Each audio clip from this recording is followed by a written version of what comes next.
বাঁশপাতা শুটকির এই একটা রেসিপি যেই দিন আমি বানাই এক প্লেট নয় পরপর কয়েক প্লেট ভাত নিমিষেই শেষ করে ফেলি। হে এভরিওয়ান, আসসালামু আলাইকুম, welcome back to my new another cooking video. আজকে আমি আপনাদের সাথে শেয়ার করব বাঁশপাতা শুটকি দিয়ে আলু, বেগুন আর সিমের মজার একটা রেসিপি। তো চলুন শুরু করি।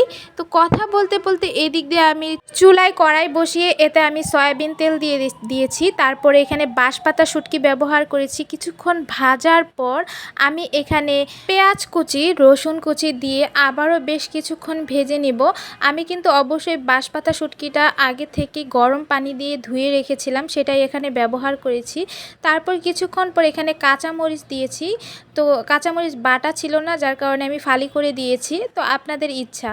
তো কিছুক্ষণ পর এখানে হয়ে যাওয়ার পর আমি পানি ইউজ করেছি, গরম পানি। তারপর একে একে হলুদের গুঁড়া দিয়ে দিয়েছি, তারপরে দিয়ে দিয়েছি মরিচের গুঁড়া। আর ঝাল বেশি খেলে অবশ্যই বেশি পরিমাণে দিবেন। তারপরে আদা, রসুন আর জিরা একসাথে বেটে রেখেছিলাম, সেটা দিয়ে দিয়েছি। তারপর দিয়ে দিয়েছি লবণ পরিমাণ মতো। আপনারা ঝাল কি পরিমাণে খাবেন সেই পরিমাণে কিন্তু দিয়ে দিবেন। আমি যেহেতু বেশি পরিমাণে খাবো তাই আমি এখানে ঝালের পরিমাণটা একটু বেশি দিয়ে দিয়েছি। তারপর এই মশলা খুব সুন্দরভাবে কষিয়ে নিয়েছি।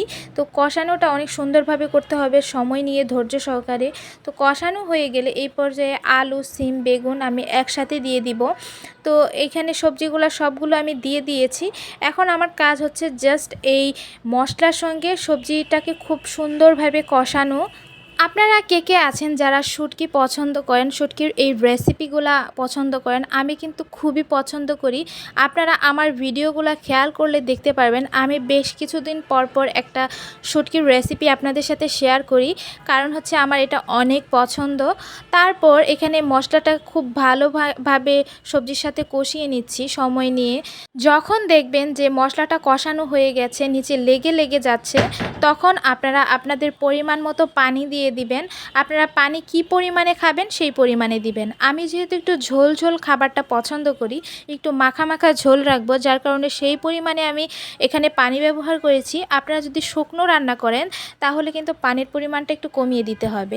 তো পানি দেওয়ার পর এই পর্যায়ে আমি একটা টমেটো দিয়ে দিয়েছি, আবারও এখানে ঢাকনা দিয়ে ঢেকে দিয়েছি। আমি যেদিনই শুটকির এই রেসিপিগুলো বাসায় রান্না করি সেদিন কিন্তু আমার খাওয়া নিয়ে কোনো টেনশন নেই। আমি কিন্তু খুব ভালো মতো পেট ভরে খেতে পারি। আমার মতো যারা শুটকি লাভার আছেন তারা কিন্তু অবশ্যই এই রেসিপিটা ট্রাই করে দেখতে পারেন।